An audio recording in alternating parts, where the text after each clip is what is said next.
כנס השנה זה כנס גדול, משמעותי, אבל יותר הייד פארק. אנחנו כאן כולנו בהפגנה למען חיים משותפים, למען הביחד. Values like tolerance, values like equality, values like pluralism and values like multiculturalism.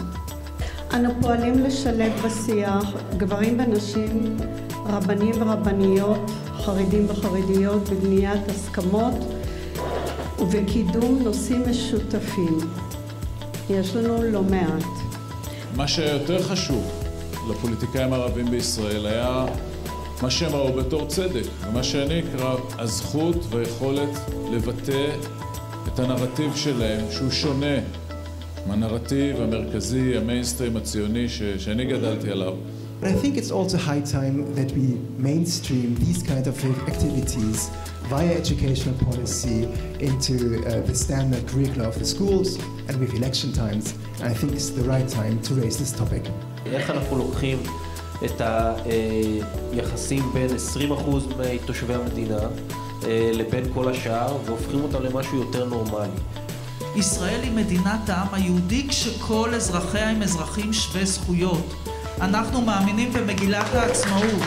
אני רוצה לנצח את הגזענות וההדרה והעוני יחד איתכם, וזה כל ההבדל. יהיה מעניין. אני חושב שאנחנו באיחור של כמעט 7 עשורים בכל מה שקשור בשוויון בחברה הישראלית. אנחנו חברה לא שוויונית. היו פה קודמים שאמרו נגזר עלינו לחיות ביחד ערבים יהודים פה. סליחה, זאת לא גזרה. זכינו שחיים פה יהודים וערבים ביחד. אני אישה ערבייה, מוסלמית, פלסטינית, עם זהות ישראלית, מכבדת את המעמד שלי כאישה, אוהבת את המקום הזה, והקמתי בבית שלי הצנוע, הבית הקטן ועם הלב הגדול, עמותת למען להעצמת נשים. All the people around us are one big happy family and we're all the same. ראשית, אני מסכים שישנו אי שוויון ופה ושם גם אי שוויון צועק. בכלל החברה הישראלית יהודית מוכנה לשמוע, האם זה מעניין אותה, האם היא רוצה בכלל לדון בנושא הזה. הזהות שלך נהדרת, השפה שלך נהדרת, התרבות שלך נהדרת, ההיסטוריה שלך נהדרת. אני הייתי רוצה בכל מקום להגיד שאני אקור. اسمي فهيمة عمرين، أنا من صف 9 التميز من مدرسة أورت الشاملة الرملة.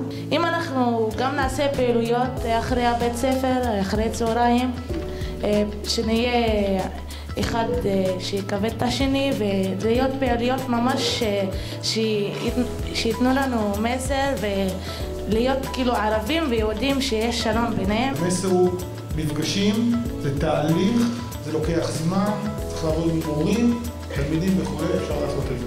מדינת ישראל היא מדינתו של העם היהודי, כשם שכל עם בעולם ראוי, זכאי למדינה, גם העם היהודי. מצד שני, יש כאן 20% אזרחים שהם לא יהודים, והם גם לא יהיו יהודים, והם גם לא צריכים להיות יהודים, והמדינה הזאת היא גם שלהם בשוויון זכויות גמור. כדי שאני אוכל ליצור עם אומן ישראלי יהודי, צריכה לפחות לקבל אותם זכויות שהוא מקבל. אמנם אנחנו יכולים להיות שותפים בהרבה דברים, אך מעמדו לא כמעמדי. כאשר אני מדבר על דמוקרטיה, בשבילי דמוקרטיה זה מונח כל כך פתוח, כל כך עמוק, כל כך חיוני בשביל הקיום שלי, אבל הוא לא רק חיוני בשביל הקיום שלי, הוא חיוני בשביל הקיום שלך, של האחר. קשה להיות ערבי במדינת ישראל. הקשר שלכם עם יהודים דתיים ועם חרדים. אנחנו, תפיסת העולם שלנו, שאוהבים גם את האנשים ולא רק את האנושות כפי שלפעמים מקובל, חושבת שלכולם יש מקום. לאן? ברור שחייבים לעשות משהו. לאן? לאפליה מתקנת. השולחן שהשתתפתי בו כאמור בהדרכתה של יסמין נע, הייתי אומרת, בין שאלת החזון האוטופי לבין שאלת המציאות הקונקרטית. זה ציר אחד שחתך את הדיון הזה, כאשר פחות או יותר לכולם, כמעט לכולם, הייתה משותפת המחשבה, ההכרה, השאיפה, שבהחלט אפשר לקיים חיים משותפים.